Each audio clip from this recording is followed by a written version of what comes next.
Building जहां अपने दौर की सबसे बड़ी और सबसे शानदार बिल्डिंग हुआ करती थी, वहीं आज इसको दुनिया का 7वां अजूबा भी माना जाता है। इस आलीशान स्ट्रक्चर को बनाने में 20,000 मजदूरों ने दिन रात खून पसीना बहाया, और वो भी 1 या 2 सालों तक नहीं बल्कि पूरे 22 सालों तक। अगर आज के दौर में इसकी कीमत का अंदाजा लगाया जाए तो संगमरमर का ये अनमोल मकबरा हैरत अंगेज तौर पे $1 बिलियन यानी 7,500 करोड़ रुपयों से भी ज्यादा महंगा है, क्योंकि इस बिल्डिंग में मुगल आर्किटेक्ट्स ने अपने हुनर की कई ऐसी निशानियां छोड़ी थी जिनकी दुनिया के टॉप इंजीनियर्स भी आज तक तारीफ करते हैं। इस बिल्डिंग को ऐसे डिजाइन किया गया कि जब मेन गेट के पीछे से इसको देखा जाता है तो ये काफी बड़ी लगती है, लेकिन जैसे ही मेन गेट की तरफ बढ़ा जाता है तो ऑटोमेटिकली इसका साइज छोटा होता जाता है। दिमाग को चकरा देने वाली ये कोई पहली ट्रिक नहीं थी जो मुगल आर्किटेक्ट्स ने इस्तेमाल की हो। इसके गिर्द चारों मीनारों को बिल्कुल सीधा खड़ा नहीं किया गया, बल्कि ये मीनार बाहर की तरफ थोड़ा झुके हुए हैं, क्योंकि अगर इनको सीधा खड़ा किया जाता तो दूर से देखने पर ये अंदर की तरफ झुके हुए लगते, जैसा कि इन मस्जिदों में आप देख सकते हैं। इन मीनारों को बाहर की तरफ झुकाने का एक और रीजन भी था, और वो ये था कि खतरनाक अर्थक्वेक की सूरत में अगर ये मीनार गिरे भी तो ये बाहर की तरफ गिरकर ताजमहल पर एक आंच भी ना आने दे। लेकिन आखिर माजरा क्या था कि इसको बनाने वाले किसी सूरत में इस पर एक खराश भी बर्दाश्त नहीं कर सकते थे। ताजमहल के वो कौन कौन से राज थे जिनको 400 साल पहले छुपाने की कोशिश की गई थी, और जब उस दौर में कंक्रीट या स्टील ही नहीं हुआ करता था तो आखिर इस आलीशान मकबरे और इस पर मौजूद 40 मीटर ऊंचे डूम को कैसे बनाया गया, ये सब और इससे भी ज्यादा आप जान सकेंगे आज की इस स्पेशल वीडियो में। नाज़रीन, ये मामला स्टार्ट हुआ था सन 1607 में, जब इंडिया और पाकिस्तान के इस खित्ते में मुगल एम्पायर का होल्ड हुआ करता था। इस दिन मुगल शहंशाह का सबसे छोटा बेटा शहाबुद्दीन मोहम्मद खुर्रम 15 साल का हो चुका था, और उसी की सेलिब्रेशन के लिए आगरा फोर्ट में एक आलीशान पार्टी रखी गई थी। खुर्रम मुगल शहंशाह को सबसे ज्यादा अजीज था, इसी वजह से इसके हर जन्मदिन पर इसको हीरे जवाहरात और सोने से तोला जाता था, यानी जितना वजन शहजादे खुर्रम का होता था उतना ही खजाना इसके नाम कर दिया जाता था। लेकिन इस जन्मदिन पर कुछ और भी खास होने वाला था। मुगल शहंशाह ने शहजादे खुर्रम की शादी अपने एक वकील की बेटी के साथ कर दी, जिसको मुमताज महल के नाम से जाना जाता है। मुमताज और खुर्रम को पहले दिन ही एक दूसरे से बेइंतहा मोहब्बत हो चुकी थी, और उस वक्त ये किसी को भी मालूम नहीं था कि इस मोहब्बत का बोलबाला हमेशा के लिए रहने वाला है। अगले 10 सालों तक शहजादे ने कई जंगें लड़ी और उनमें भरपूर कामयाबी भी हासिल की। इसी वजह से शहंशाह ने खुश होकर उनको शाहजहां के लक़ब से नवाजा, जिसका मतलब है दुनिया का बादशाह। शाहजहां की टोटल 6 बीवियां थीं जो आगरा फोर्ट के हरम में ही रहती थी। इन 6 में से शाहजहां सबसे ज्यादा मोहब्बत मुमताज से करते थे, और यही वजह थी कि उनका ज्यादातर वक्त मुमताज महल के साथ ही गुजरता था। वक्त तेजी से गुजरता जा रहा था और 4 सालों के बाद यानी 1621 में मुगल शहंशाह अचानक चल बसे। शाहजहां जो पहले ही मुगल एम्पायर में खासा फेमस हो चुका था और जो शहंशाह का चहीता बेटा भी था, 1628 में यानी बाप की मौत के 7 सालों बाद उसने शहंशाह की गद्दी संभाल ली। पूरी मुगलिया सल्तनत अपने नए शहंशाह से बेहद खुश नजर आती थी। ये वो पीरियड था जब मुगल एम्पायर अपने पूरे उरूज पर थी, यानी पूरे इंडिया पाकिस्तान के साथ साथ अफगानिस्तान के भी कई हिस्सों में मुगलिया सल्तनत का राज हुआ करता था। सारे फैसले शाहजहां खुद करता था, जबकि मुमताज महल पीछे रहकर शाहजहां को मशवरे दिया करती थी।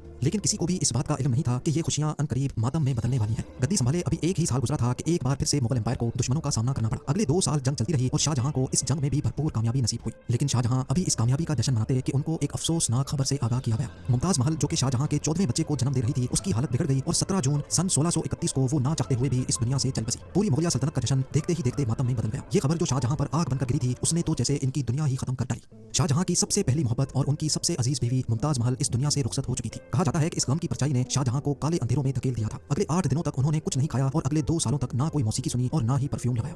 मुमताज महल ने मरने से पहले एक आखिरी ख्वाहिश की थी। वो चाहती थी कि उनकी कब्र दुनिया के सबसे खूबसूरत मकबरे में बनाई जाए। इस टास्क को और मुमताज महल की आखिरी ख्वाहिश को पूरा करने के लिए शाहजहां ने अपनी सारी दौलत और पूरी जिंदगी वक्फ करने का इरादा कर लिया। मुमताज के गुजरने के 6 माह बाद यानी 1632 में ही ताजमहल की कंस्ट्रक्शन का काम शुरू कर दिया गया। करीब 20,000 से भी ज्यादा मजदूर, पत्थर तराश और कारीगरों को पूरी सल्तनत से इकट्ठा किया गया। लश्करों के लश्कर शाहजहां के हुक्म पर आगरा बुलवा लिए गए थे। क्योंकि मुमताज की कब्र यमुना रिवर के बराबर में मौजूद थी, इसी वजह से इस जगह पर दुनिया की सबसे खूबसूरत बिल्डिंग बनाना काफी मुश्किल टास्क था। रिवर के किनारे जमीन काफी सॉफ्ट होती है और अगर यहाँ खुदाई का काम किया गया तो पानी का बहाव ताजमहल की फाउंडेशन को भी नुकसान पहुंचा सकता था। इस मसले से निपटने के लिए मुगल इंजीनियर्स ने यहाँ सबसे पहले जमीन के अंदर कई कुएं खुदवाना शुरू किए। मजदूर ये कुएं तब तक खोदते रहते जब तक खुश्क जमीन नजर न आ जाती थी। इन कुओं को पत्थरों और गारे से भरा गया और फिर उसके ऊपर पत्थरों के बड़े बड़े कॉलम्स खड़े किए गए। इस सारे काम को अंजाम देने के लिए मजदूरों के साथ साथ हाथियों की एक बहुत बड़ी फौज को भी इस्तेमाल किया गया। मुगल इंजीनियर्स की ये ट्रिक काम कर चुकी थी और अब एक ऐसी मजबूत फाउंडेशन तैयार थी जो नरम जमीन पर भी फौलाद बनकर खड़ी थी। फाउंडेशन के बाद अब बारी थी एक ऐसे बिल्डिंग डिजाइन की जो आज से पहले किसी ने भी ना देखा हो। एक ऐसा डिजाइन जो पिछले सारे रिकॉर्ड तोड़ डाले। ताजमहल के डिजाइन का आइडिया शाहजहां ने अपने बाप दादा के मकबरों से लिया था। बाप के मकबरे से मीनारों का आइडिया लिया गया, दादा के मकबरे से बिल्डिंग कोर का आइडिया लिया और अपने अंकल के मकबरे से डोम का आइडिया लिया था। और जब इन सबको कंबाइन किया गया तो एक शानदार और आलीशान डिजाइन उभर कर सामने आया।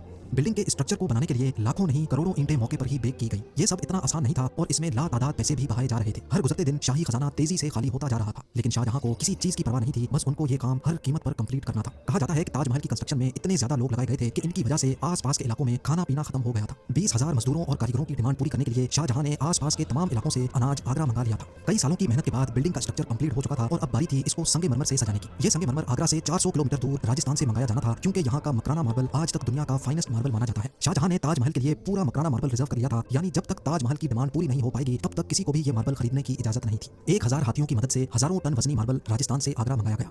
ताजमहल का ये खूबसूरत डोम इतना बड़ा है कि इसका अंदाजा सिर्फ आंखों से देखकर ही लगाया जा सकता है। आजकल इस तरह के डोम बड़ी आसानी से स्टील स्ट्रक्चर पर बनाए जा सकते हैं, लेकिन 400 साल पहले 40 मीटर ऊंचे डोम को बनाने में उनके पास सिर्फ पत्थरों का ही सहारा था। इस डोम को बनाने में मुगल इंजीनियर्स ने जो स्ट्रेस कैलकुलेशन की थी उसकी आज के इंजीनियर्स भी बहुत तारीफ करते हैं। ताजमहल की फिनिशिंग के लिए इसको पीटरा डूरा या परचिनकारी से डेकोरेट किया जाना था। पीटरा डूरा एक ऐसी कलाकारी को कहा जाता है जिसमें कीमती पत्थर को मार्बल के अंदर तराश कर लगाया जाता है। मार्बल को बड़ी महारत और बारीकी से कीमती पत्थर की शेप के हिसाब से तराशा जाता है और फिर उसमें पत्थर को ग्लू के जरिए चिपकाया जाता है। ताजमहल पर इस्तेमाल होने वाली ग्लू कोई आम ग्लू नहीं थी। काफी रिसर्च और लेबोरेटरी टेस्ट के बाद मालूम पड़ा कि ये ग्लू शीरा, लेमन जूस और संगमरमर पाउडर को मिलाकर बनाई जाती थी। वही सेम ग्लू आज भी ताजमहल की रेनोवेशन के लिए इस्तेमाल की जाती है। ताजमहल की खास बातों में एक बात यह भी है कि ये दिन में 4 मरतबा अपने रंग बदलता है। सूरज निकलने से पहले ये बिल्कुल ब्लैक शेड देता है, सूरज निकलने के बाद ये लाइट येलो और पिंक शेड देता है, जबकि दोपहर के वक्त ताजमहल की खूबसूरती का नया रुख देखने को मिलता है। नीले आसमान पर जैसे मोती चमक रहा हो और सनसेट के वक्त ये पूरी बिल्डिंग गोल्डन कलर की दिखाई देती है। पूरे 22 सालों के बाद सन 1654 में ताजमहल की कंस्ट्रक्शन का काम मुकम्मल कर लिया गया। शाहजहां अपनी बेगम की याद में दुनिया का सबसे खूबसूरत मकबरा बनाने में कामयाब हो चुका था। शाहजहां ने इस आलीशान इमारत का नाम अपनी पसंदीदा बीवी की याद में ही रखा। मुमताज महल से इसका नाम ताजमहल रख दिया गया।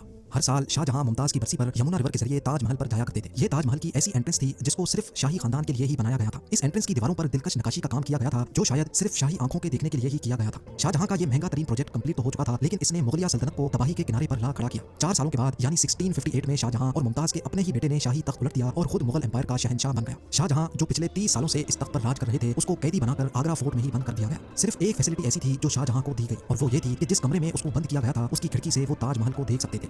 8 साल कैद में रहने के बाद 74 ईयर्स की एज में शाहजहां भी इस दुनिया को अलविदा कर गए। शाहजहां का अब मुमताज से दोबारा मिलने का वक्त आ चुका था और उनको ताजमहल में ही दफन कर दिया गया। उम्मीद है जेम टीवी की ये वीडियो भी आप लोग भरपूर लाइक